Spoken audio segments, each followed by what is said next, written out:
Om Shanti. Hi friends, welcome to our YouTube channel Chalk and Duster. आतापर्यंत आपण real नंबरची addition, subtraction, multiplication बघितली.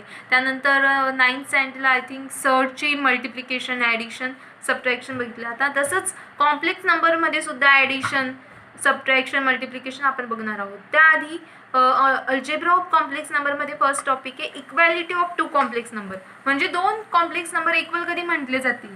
So definition of equality of two complex number is two complex number z1 equal to a plus ib and z2 equal to c plus id are said to be equal if their corresponding real part of z1 and real part of z2, that is a equal to c, and imaginary part of z1 and imaginary part of z2, that is b equal to d are equal.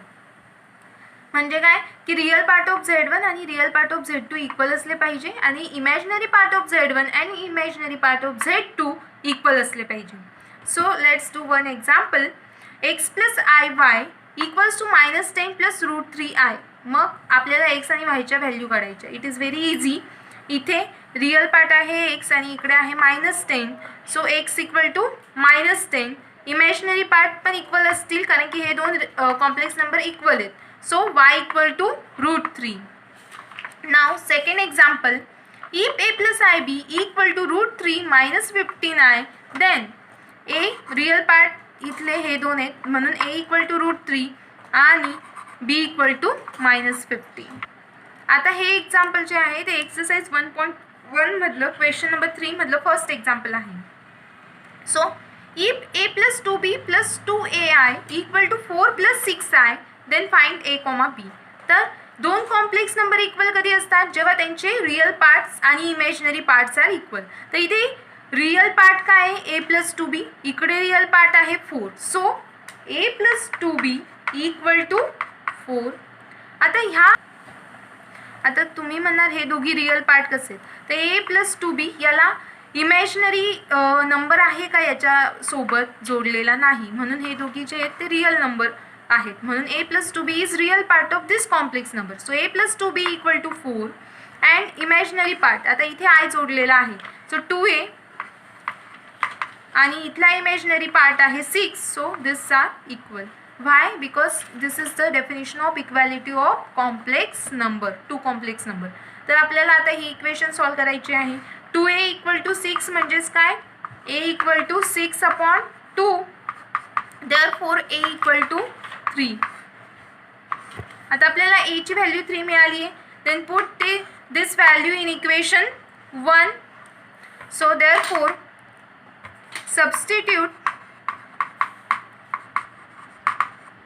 a equal to 3 in equation 1. So therefore 3 plus 2b equal to 4. Therefore 2b equal to 4 minus 3. Therefore 2b equal to 1. Therefore b equal to 1/2. This is the number. So answer is a is 3 and b equal to 1/2.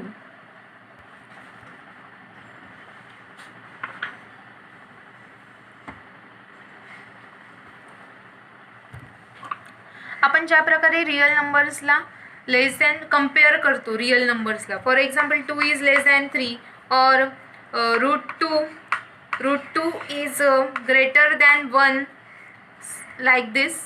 तर आपण या प्रकारे complex नंबरला compare करू शकत नाही. The order relation of complex number can not be defined, hence there does not exist a smaller or greater complex number. म्हणजे कुठलाही कॉम्प्लेक्स नंबर आपण असा डिफाईन करू शकत नाही की हा मोठा आहे, हा लहान कॉम्प्लेक्स नंबर आहे.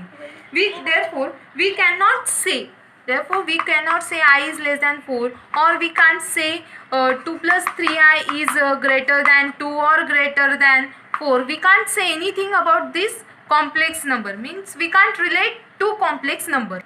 Therefore these are wrong. I is less than 4 and this we can't because we can't compare any two complex numbers. Algebra of complex नंबरमध्ये दुसरा पार्ट आहे conjugate of complex number. So definition of conjugate of complex number is the conjugate of a complex number z equal to a plus i b is defined as a minus i b. जो imaginary part आहे त्याचं opposite sine, इथे जर plus आहे तर इकडे minus येईल, and is denoted by Z bar. हे कशाने डिनोट केलं जातं आहे? झेड बारने. सो आता आपण थोडेसे एक्झाम्पल बघूयात. फर्स्ट एक्झाम्पल इज √3 - 4 आहे. सो इथे रिअल पार्ट जो आहे तो जसाच्या तसा येईल कॉन्जुगेटमध्ये. This is conjugate of Z bar. आणि इमॅजिनरी पार्टचं साईन, इमॅजिनरी नंबरचं साईन काय? मायनस. तर इकडे काय होईल? प्लस.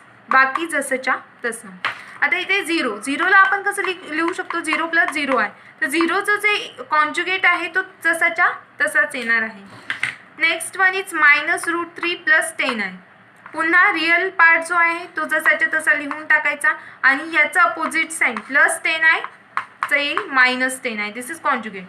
याचा आता इथे त्यांनी 8i - 5 दिलं आहे, तर पहिले आपण रिअल पार्ट लिहायचा आणि मग नंतर इमॅजिनरी. तर याचं काय येईल? -5 मायनस याचं अपोजिट साईन -8 आहे. This is conjugate of this complex number. Now we will discuss some properties of conjugate of z. Now first property is conjugate of z bar is z. Means if z equal to a plus ib, तर conjugate काय येईल? z bar equal to a minus ib. आणि याचा पुन्हा conjugate जर आपण घेतलं तर a जसाच्या तसा रिअल पार्ट आणि याचं opposite sign +ib. So this is nothing but z. Okay. So conjugate of z bar is z. Second one, if z equal to z bar, then z is purely real. Now, if z equal to a plus ib, if z equal to a plus ib, then z bar is what? a minus ib. आता आपण म्हणतोय z equal to z bar means z equal to z bar implies what? a plus ib equal to a minus ib. याचाच अर्थ a equal to a आहे and b equal to -b. पण हे कधी होईल? b equal to -b कधी असेल? जेव्हा b equal to 0 असेल. म्हणजे जर b 0 झाला तर मग इकडे काय होईल? फक्त रिअल पार्ट उरला आहे, म्हणून z is purely real if z equal to z bar. Now similarly if z equal to -z bar, तर जर आपण z a plus i b घेतलं आणि z बार काय होईल? मग कॉन्जुगेट त्याचा a minus i b. Now आणि ते म्हणतात z equal if z equal to -z bar, तर मग याचा अर्थ काय होतो? a plus i b equal to -z bar minus of a minus i b implies that a plus ib equal to -a minus into -1 into a is -a minus plus ib. Okay, तर it implies that a equal to -a. हे आपण कसं लिहितोय? Equality of 2 complex number. कधी complex number, 2 complex number कधी equal असतात? जेव्हा त्यांचे रिअल पार्ट आणि imaginary parts are equal. So a equal to -a as well as b equal to b. b equal to b is natural, but a equal to -a कधी असेल? जेव्हा a equal to 0 असेल. Okay. So आणि जर आपण z मध्ये 0 put केला तर this will gives us purely imaginary number. Okay. This are the 3 properties of conjugate of z.